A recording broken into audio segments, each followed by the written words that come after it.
કાંકરેજ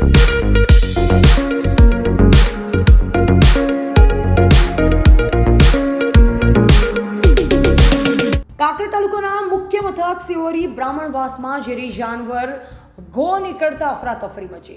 પ્રાપ્ત વિગત અનુસાર કાંકરેજ તાલુકાના મુખ્ય મથક સિહોરી ખાતે આવેલ બ્રાહ્મણવાસમાં કાળજાળ ગલીમાં ચંદન ઘો નીકળતા અફરાતફરી મચી હતી। બાદમાં તાત્કાલિક ઝેરી જાનવર પકડવાનું કામ કરતા શેખલાના રમેશભાઈ બાપજીનો સંપર્ક કરાતા તાત્કાલિક હાથ કરામતથી ઝડપ્યો હતો। લોકોએ હાશકારો અનુભવ્યો, જેમાં સૌથી અગત્યની બાબત વિશે વાત કરીએ તો થોડા સમય પહેલા જ વડા ગામના એક આધેડ વયના બચુભા વાઘેલા, જેઓ પણ સાપ પકડવા માટે ખૂબ જ જાણીતા હતા, ત્યારે ડુંગરાસણ ખાતે સાપ પકડવા ગયા, જેમાં ઝેરી સાપે ડંખ મારતા તેમનું કરુણ મોત થયું હતું। જોકે હવે સિહોરીના રામજીભાઈ પત્રકારના ઘર પાસે ઘો નીકળતા જ અફરાતફરી મચી હતી, જેમાં એક વ્યક્તિ પોતે પોતાના જીવના જોખમે ઘોને જીવતી પકડી લીધી અને ઝાડી ઝાંખરામાં છોડી દેવાઈ। ત્યારે હવે ઉનાળાની ગરમીમાં રાહત મેળવવા માટે ઝેરી જાનવર ગ્રામ્ય વિસ્તારોને શહેરી વિસ્તારમાં ઠંડકવાળી જગ્યાએ જોવા મળતા લોકોમાં ભયની લાગણી છવા જવા પામી છે।